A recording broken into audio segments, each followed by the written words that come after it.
आज हम एक सवाल से शुरुआत करेंगे।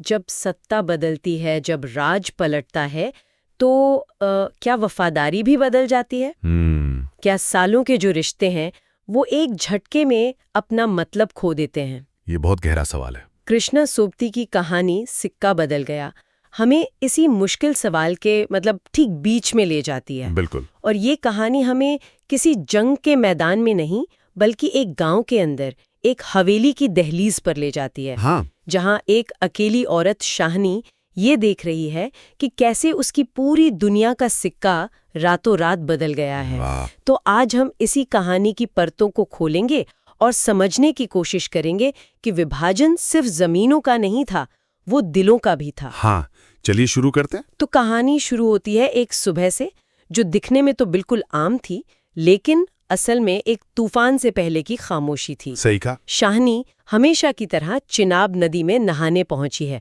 50 साल से यही तो करती आ रही है वो। पानी उतना ही ठंडा है, आसमान उतना ही साफ, सब कुछ पहले जैसा। लेकिन कुछ तो है जो ठीक नहीं है। कृष्णा सोबती की यही तो खासियत है, वो बड़े बड़े शब्दों में त्रासदी नहीं बताती। वो खामोशी और रोजमर्रा की चीजों में डर घोल देती हैं। हाँ। कहानी में एक लाइन है, दूर दूर तक बिछी रेत आज न जाने क्यों खामोश लगती थी। अच्छा। अब रेत तो हमेशा से खामोश होती है, लेकिन आज की खामोशी वो चुभने वाली है। और फिर शाहनी को रेत पर अनगिनत पैरों के निशान दिखते हैं। और वो निशान उसे डरा देते हैं। हाँ, वो उसे डरा देते हैं। ये बहुत दिलचस्प है। प्रकृति में कोई बदलाव नहीं आया, लेकिन इंसानी दुनिया में एक भूचाल आ चुका है, जिसके निशान वो रेत पर देख रही है। हाँ, ये फोरशैडोइंग या पूर्वाभास का एक बेहतरीन उदाहरण है। लेखिका हमें धीरे धीरे असहज कर रही हैं, ठीक वैसे ही जैसे शाहनी खुद हो रही है। एकदम से ही ये बाहरी शांति और शाहनी के अंदरूनी डर का टकराव है।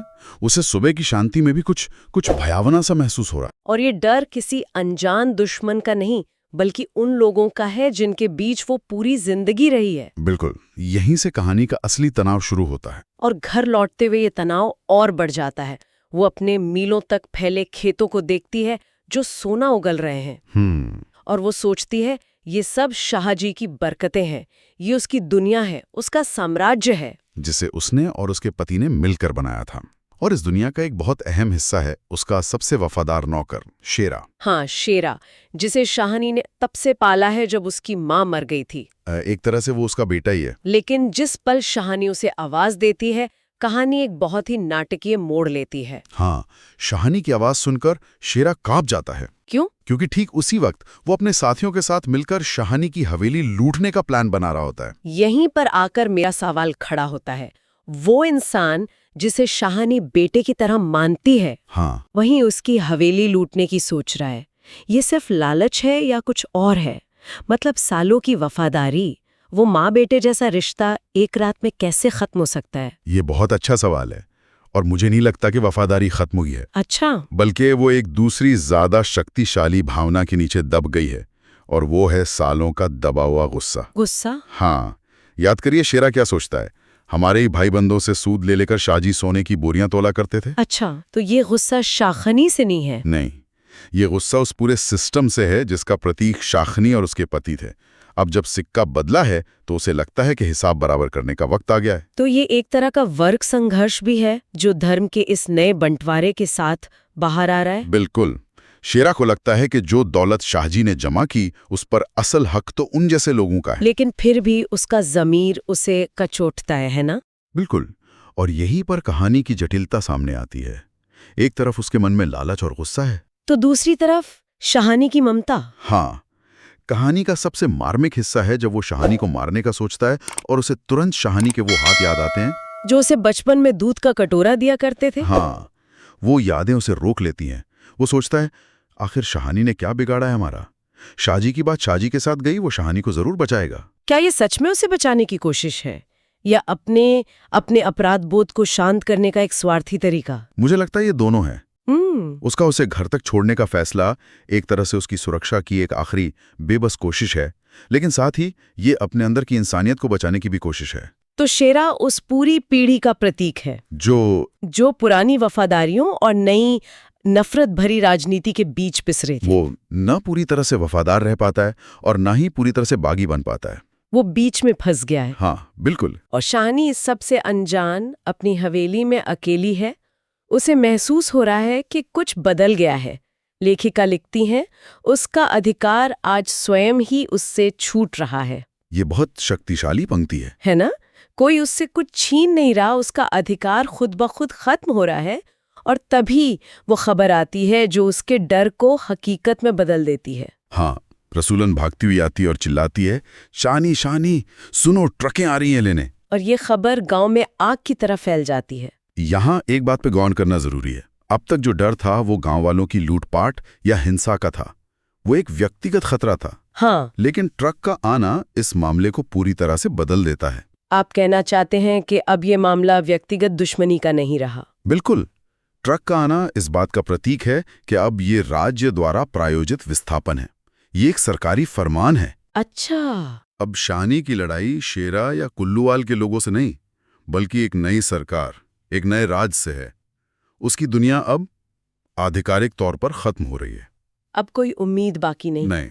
और फिर वो पल आता है जब शाहनी अपनी हवेली की दहलीज पर आकर खड़ी होती है। बाहर पूरा गांव जमा है। वही लोग जो कल तक उसके एक इशारे पर काम करते थे, आज मूक दर्शक बने खड़े हैं। बेबस हैं सब। बेगू पटवारी, जो हमेशा शाहनी के सामने अदब से झुकता था, आज नजरें नहीं मिला पा रहा। वो बस इतना कह पाता है, शाहनी, रब को यही मंजूर था। ये बेबसी है। बेगू पटवारी या थानेदार दाऊद खां जैसे किरदार बुरे लोग नहीं हैं। दाऊद खां को याद है कि कैसे शाहनी ने उसकी मंगीतर को सोने के कनफूल दिए थे। हाँ, वो आज भी उसकी इज्जत करता है। इसीलिए वो उसे कहता है कि कुछ सोना चांदी साथ रख लो, काम आएगा। लेकिन वो अब नई व्यवस्था का हिस्सा हैं। उनका फर्ज बदल गया है। जैसा कि दाऊद खां कहता है, सिक्का बदल गया है। हाँ। और यहाँ शाहनी जो जवाब देती है, मेरे लिए वो इस कहानी का सबसे शक्तिशाली पल है। कौन सा? दाऊद खां उसे सोना चांदी बचाने को कहता है, लेकिन वो देखिए क्या कहती है, सोना चांदी बच्चा, वो सब तुम लोगों के लिए है। मेरा सोना तो एक एक जमीन में बिछा है। क्या कमाल का जवाब है ना? ये संवाद ही कहानी का सार है। यहीं पर आकर कहानी का शीर्षक सिक्का बदल गया अपने असली मतलब तक पहुंचता है। मतलब दाऊद खां के लिए सिक्का का मतलब है सत्ता, सरकार, हुकूमत। लेकिन शाहनी उसे याद दिलाती है कि एक और सिक्का होता है, उसकी असली दौलत। हाँ, उसका असली सिक्का वो सोना चांदी नहीं, बल्कि वो जमीन है, वो रिश्ते हैं, वो सम्मान है जो उसने सालों में कमाया है। तो यहाँ कहानी का सबसे बड़ा आइडिया सामने आता है। सत्ता का सिक्का तो बदलता रहता है, आज एक राजा, कल दूसरा। बिल्कुल।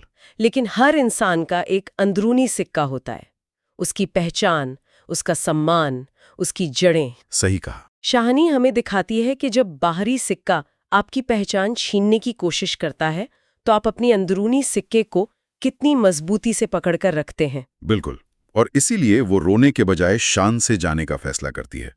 वो कहती है, शान से निकलेगी इस पुरखों के घर से। वो अपनी हवेली को आखिरी बार देखती है, हाथ जोड़ती है और बिना पीछे मुड़े दहलीज लांघ जाती है। ये उसकी हार नहीं, ये उसकी गरिमा की जीत है। उसने अपना घर, अपनी जमीन खो दी, लेकिन अपना सम्मान नहीं खोया। और उसका ये अंदाज गांव वालों पर भी असर करता है। सब भावुक हो जाते हैं। जी। और तब शेरा, जो अब तक भीड़ में छिपा था, आगे बढ़कर शाहनी के पांव छू लेता है। वो कहता है, शाहनी, कोई कुछ नहीं कर सका, राज ही पलट गया। ये एक तरह से उसकी माफी है। और उसकी बेबसी का इकबाल भी। हाँ। और शाहनी का जवाब देखिए, सब कुछ लुट जाने के बाद भी वो उस लड़के को, जो उसे धोखा देने वाला था, कांपते हुए हाथ से आशीर्वाद देती है। तुम्हें भाग लगे चन्ना।